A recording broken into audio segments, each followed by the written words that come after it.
सुप्रभात बच्चों, कैसे हैं आप सब। उम्मीद करती हूँ आप सब अच्छे होंगे।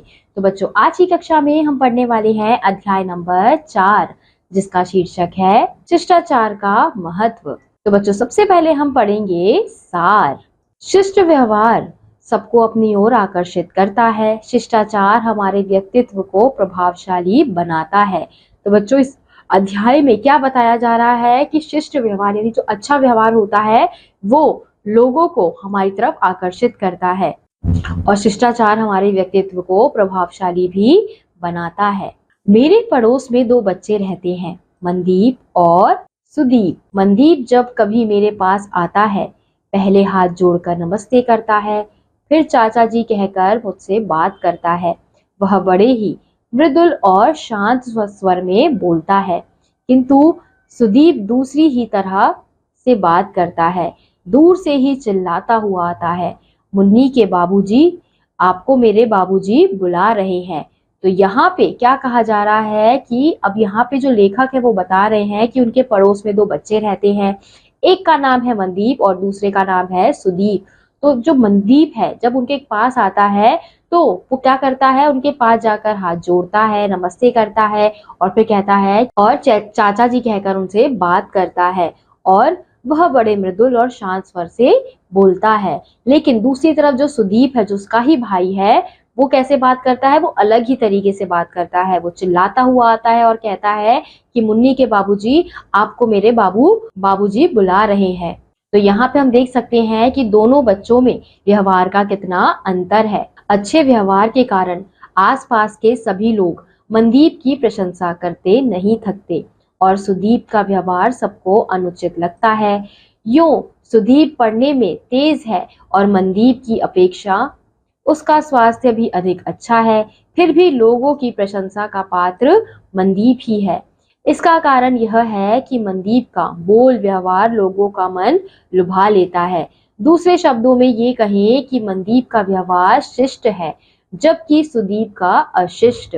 तो यहाँ पे अब जो लेखक है वो क्या कह रहे हैं कि अच्छे व्यवहार के कारण आसपास के सभी लोग जो है वो मनदीप की प्रशंसा करते हैं, यानी कि उसकी तारीफ करते हैं और सबको उसका व्यवहार जो है वो बहुत अच्छा लगता है। और जो सुदीप है वो पढ़ने में बहुत तेज है, मनदीप की अपेक्षा उसका स्वास्थ्य भी बहुत ज्यादा अच्छा रहता है, लेकिन फिर भी लोग उसकी तारीफ नहीं करते हैं। किसकी तारीफ करते हैं?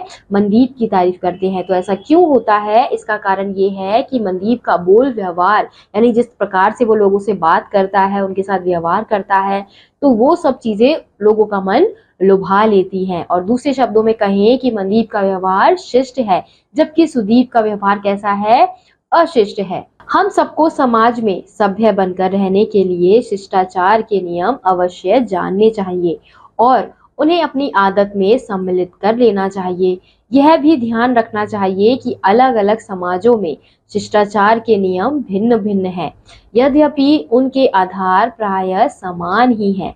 तो यहाँ पे जो लेखक है वो क्या कह रहे हैं कि हम सबको समाज में सभ्य बनकर यानी अच्छा बनकर रहना चाहिए, शिष्टाचार के नियमों को जानना चाहिए और अपनी आदत में सम्मिलित कर लेना चाहिए। यह भी ध्यान रखना चाहिए कि अलग अलग समाजों में शिष्टाचार के नियम जो है वो भी अलग अलग होते हैं और उसी आधार पर हमें शिष्टाचार का नियम अपनाना चाहिए। लेकिन जो उनके आधार होते हैं, यानी शिष्टाचार का जो आधार होता है वो क्या होता है? समान ही होता है। विनम्रता शिष्टाचार का सबसे पहला गुण है। हमारी वाणी में, हमारे व्यवहार में विनम्रता घुली होनी चाहिए। इसलिए किसी बड़े के बुलाने पर हाँ, अच्छा, क्या ना कहकर जी हाँ या जी नहीं कहना चाहिए। किसी की बात का उत्तम उत्तर ऐसे नहीं देना चाहिए कि सुनने वाले को लगे कि वाणी में मधुरता नहीं है। विनम्रता केवल बड़ों के प्रति नहीं होती, बल्कि बराबर वालों और अपने से छोटों के प्रति भी नम्रता और स्नेह का भाव होना चाहिए। सभी से बोलते हुए हमारी वाणी में मिठास रहनी चाहिए, कटुता या कर्कशता नहीं। तो यहाँ पे बच्चों बताया जा रहा है कि विनम्रता शिष्टाचार का सबसे पहला गुण होता है, यानी कि प्यार से आप किसी से बात करें, प्यार के साथ आप सभी के साथ स्वभाव रखें। तो जो विनम्रता होती है वो शिष्टाचार का सबसे अच्छा गुण होती है और सबसे पहला गुण होती है। जब हमारी वाणी में, हमारे व्यवहार में विनम्रता घुली होनी चाहिए। इसलिए किसी बड़े को बुलाने के लिए हम हाँ, अच्छा, क्या, ये सब ना कहकर हम क्या कह सकते हैं, जी नहीं, जी हाँ, इस प्रकार के शब्दों का प्रयोग करना चाहिए। और किसी की बात का उत्तर ऐसे नहीं देना चाहिए कि सुनने वाले को लगे कि वाणी में मधुरता नहीं, यानी कि अगर आपसे कोई कुछ प्रश्न कर रहा है, कुछ बोल रहा है, तो उसका उत्तर आपको ऐसे देना चाहिए ताकि सामने वाले को सुनने में अच्छा लगे। ऐसे नहीं देना चाहिए कि उसे ऐसा लगे कि वाणी में मधुरता नहीं है। और विनम्रता केवल बड़ों के प्रति नहीं होनी चाहिए, बल्कि अपने छोटे बड़े दोनों से ही आपको प्यार करना चाहिए। नम्रता दोनों के प्रति होनी चाहिए। और क्या कहा जा रहा है, सभी से बोलते हुए हमारी वाणी में मिठास रहनी चाहिए, यानी कि हम सबसे कैसे बात करें, प्यार से बात करें, कठोर शब्दों का प्रयोग ना करें। विनम्रता केवल भाषा की वस्तु नहीं है, हमारे कर्म में भी विनम्रता होनी चाहिए। अपने यहाँ किसी के आने पर हमें उसका प्रसन्नता से स्वागत और यथोचित सत्कार करना चाहिए। अपने से बड़े व्यक्तियों के बैठ जाने के बाद ही हमें बैठना चाहिए। और हमें क्या बताया जा रहा है कि विनम्रता केवल भाषा की वस्तु नहीं है, बल्कि हमारे कर्म में भी विनम्रता होनी चाहिए। यानी कि केवल बात करने में आपको मिठास नहीं दिखानी है, विनम्रता नहीं दिखानी है, आपके व्यवहार में भी वो चीजें दिखनी चाहिए। और अपने यहाँ किसी के आने पर हमें उसका प्रसन्नता से स्वागत करना चाहिए और बड़े व्यक्तियों के बैठ जाने के बाद ही हमें बैठना चाहिए। यानी कि अगर कोई बड़ा व्यक्ति आपके सामने खड़ा हुआ है तो आप तब तक खड़े रहिए जब तक वो खड़ा है, जब वो बैठ जाएंगे तब आप बैठिए। तो ये भी एक प्रकार का क्या है, विनम्रता है। महिलाओं के प्रति हमारे व्यवहार में और भी अधिक विनम्रता का होना आवश्यक है। बस या रेल में किसी महिला को खड़ा देखकर अपनी सीट उन्हें बैठने के लिए देना शिष्ट आचरण है।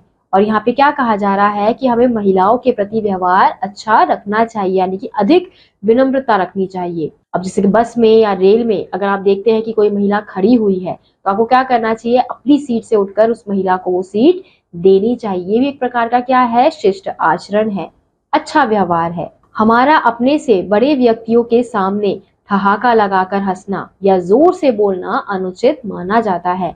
इसी प्रकार बड़े लोगों के साथ चलते समय उनके आगे चलना भी अशिष्टता है। हाँ, उनके लिए झट से आगे होकर दरवाजा खोल देना या राह दिखाना शिष्ट व्यवहार है।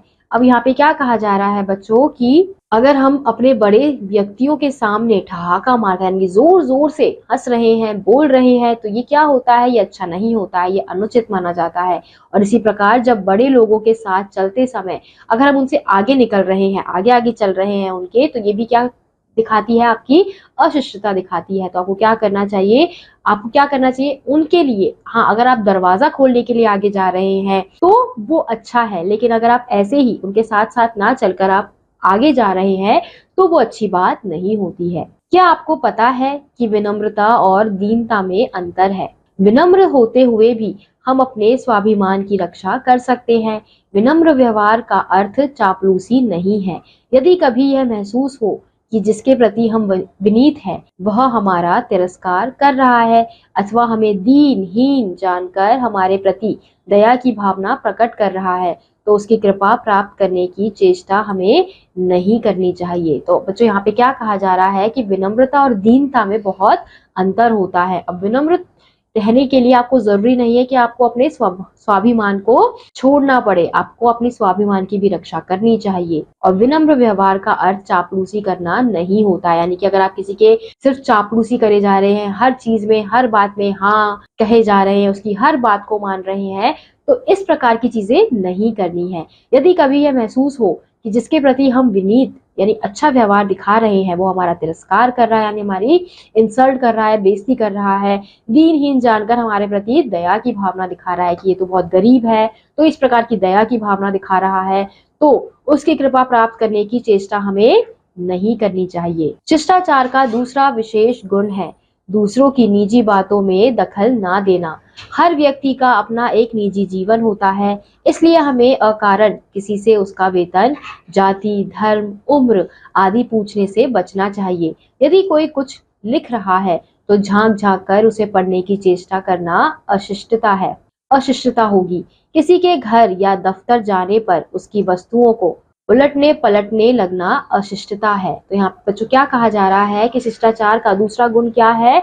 दूसरों की निजी बातों में दखल नहीं देना है। हर व्यक्ति का अपना निजी जीवन होता है, तो हमें उसमें दखल नहीं देना चाहिए। इसलिए हमें अकारण किसी से वेतन नहीं पूछना चाहिए, जाति नहीं पूछनी चाहिए, धर्म, उम्र, इस प्रकार की चीजें नहीं पूछनी चाहिए।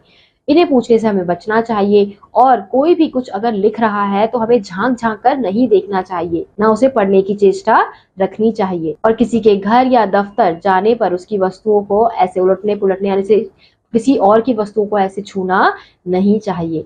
सदैव किसी का नाम लेने या लिखने से पहले श्री, श्रीमती या कुमारी लगाना अच्छी आदत है। कुछ लोग इनके स्थान पर पंडित, डॉक्टर, बाबू, लाला, मियाँ, मिर्जा जब जैसी आवश्यकता होती है लगाते हैं। इसी तरह कुछ लोग नाम के बाद भी जी लगाते हैं। और यहाँ पे क्या कहा जा रहा है कि अगर हम किसी का नाम ले रहे हैं तो उससे पहले हमें श्री, श्रीमती, कुमारी इस प्रकार के शब्दों का प्रयोग करना चाहिए। और कुछ लोग क्या करते हैं, कुछ लोग पंडित, डॉक्टर, बाबू, लाला इन शब्दों का प्रयोग करते हैं, आवश्यकता अनुसार इन शब्दों का प्रयोग करते हैं। और क्या कहा जा रहा है कि इसी तरह कुछ लोग नाम के बाद जी भी लगाते हैं। कभी आवश्यकता अनुसार यदि कोई कुछ कष्ट या असुविधा उठाकर हमारे लिए कोई काम करता है तो हमें उसके प्रति अपनी कृतज्ञता अवश्य प्रकट करनी चाहिए। इसका सबसे सरल तरीका है उसे धन्यवाद देना।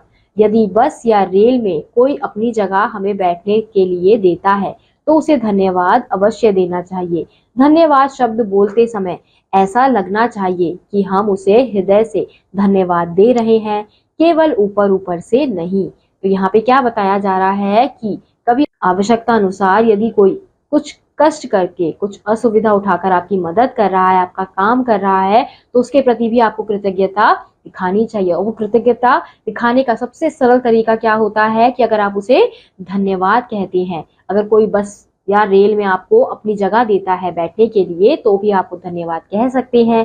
और धन्यवाद शब्द बोलते समय ऐसा लगना चाहिए कि आप सच में दिल से धन्यवाद कह रहे हैं, केवल ऊपर ऊपर से धन्यवाद नहीं कह रहे हैं। सबके साथ भोजन करते समय हमें विशेष सावधानी बरतनी चाहिए। चबाते समय मुंह से आवाज करना अच्छा नहीं माना जाता। अपने से बड़ों के भोजन समाप्त कर देने पर भी खाते रहना उचित नहीं है। यदि हमारे घर कोई अतिथि भोजन कर रहे हो तो उनकी रुचि का भोजन बनवाना उचित है, पर जब वे खा रहे हो तब उनके मना करने पर भी रोटी, पूरी, सब्जी आदि उनकी थाली में जबरदस्ती नहीं डालनी चाहिए। यहाँ पे बच्चों अब क्या बताया जा रहा है कि सबके साथ भोजन करते समय हमें विशेष चीजों का ध्यान रखना चाहिए। यानी चबाते समय हमारे मुंह से आवाज नहीं आनी चाहिए कि अच्छा नहीं माना जाता है। और अपने से बड़ों के भोजन समाप्त कर देने पर भी अगर हम बैठकर खा रहे हैं तो ये भी अच्छा नहीं माना जाता है। और यदि अगर हमारे घर में कोई मेहमान आता है, कोई अतिथि आता है तो हम उसकी रुचि का भोजन बना सकते हैं, उसके मनपसंद भोजन बना सकते हैं, वो उचित माना जाता है। लेकिन अगर उसका पेट भर गया है, वो मना कर रहा है, तभी अगर आप उसके थाली में जबरदस्ती पूरी, रोटी, सब्जी ये सारी चीजें रख रही हैं तो ये अच्छा नहीं होता है। अनुशासन शिष्टता का तीसरा आधारभूत स्तंभ है। अनुशासन समाज के नैतिक नियमों का भी हो सकता है और कानून की धाराओं का भी। उदाहरण के लिए किसी मंदिर, गुरुद्वारे या मस्जिद में जाने के पहले जूते उतार देना धार्मिक अनुशासन का पालन है। सड़क पर बाईं ओर चलना या जहां जाना मना हो वहां ना जाना कानून के अनुशासन का पालन है। ठीक समय पर कहीं पहुंचना अनुशासन भी सिखाता है और लाभ भी पहुंचाता है। तो बच्चों यहाँ पे क्या कहा जा रहा है कि जो अनुशासन होता है वो शिष्टता का तीसरा आधारभूत स्तंभ होता है। अनुशासन समाज के नैतिक नियमों का भी हो सकता है और कानून की धाराओं का भी। यानी कि अनुशासन का हमें हमेशा ही पालन करना चाहिए, नैतिक नियमों का भी अनुशासन हमें पालन करना चाहिए, कानून पे जो बनाए गए हैं अनुशासन उनका भी हमें पालन करना चाहिए। अब उदाहरण के लिए अगर हम किसी मंदिर जा रहे हैं, गुरुद्वारे जा रहे हैं, मस्जिद में जा रहे हैं तो हमें क्या करना चाहिए, हमें उनके अंदर जाने से पहले अपने जूतों को उतार लेना चाहिए, ये धार्मिक अनुशासन है। और सड़क पर बाईं ओर चलना चाहिए या फिर जहां पर जाना मना है वहां नहीं जाना चाहिए, कानून के अनुशासन का पालन है। ठीक समय पर कहीं पहुंचना अनुशासन भी सिखाता है और हमें लाभ भी पहुंचाता है। हमें हर तरह के अनुशासन नियमों का सामान्य ज्ञान होना ही चाहिए। जैसे किसी सभा में शोर मचाना अनुचित है, किसी वक्ता को अपनी बात कहने का मौका ना देना अशिष्टता है। राष्ट्रगान के अवसर पर बैठे रहना या चलना या झूमना अशिष्ट व्यवहार है। जहाँ सब लोग बैठे हों वहां लेट जाना या पैर फैलाकर बैठना भी बहुत अनुचित है। कभी कभी थक जाने पर इच्छा होती है कि कुर्सी पर पैर रखकर बैठें या चारपाई पर निढाल होकर पड़े रहें। अन्य लोगों की उपस्थिति में हमें अपनी ऐसी इच्छा को दबा देना चाहिए। अपने मन को संयम में रखना शिष्ट व्यवहार के लिए अत्यंत आवश्यक है। तो यहाँ पे क्या कहा जा रहा है कि हमें हर तरह के अनुशासन नियमों का सामान्य रूप से ज्ञान होना चाहिए। जैसे किसी सभा में शोर मचाना अनुचित होता है, किसी वक्ता को अपनी बात कहने का मौका ना देना, ये भी क्या होता है, अशिष्टता होती है। यानी कि अगर किसी से हम कुछ कह रहे हैं तो हमें उसकी बात को कहने का भी मौका देना चाहिए। राष्ट्रगान के अवसर पर बैठे रहना या इधर से उधर नाचते रहना, चलते रहना, वो भी क्या है, अशिष्ट व्यवहार है।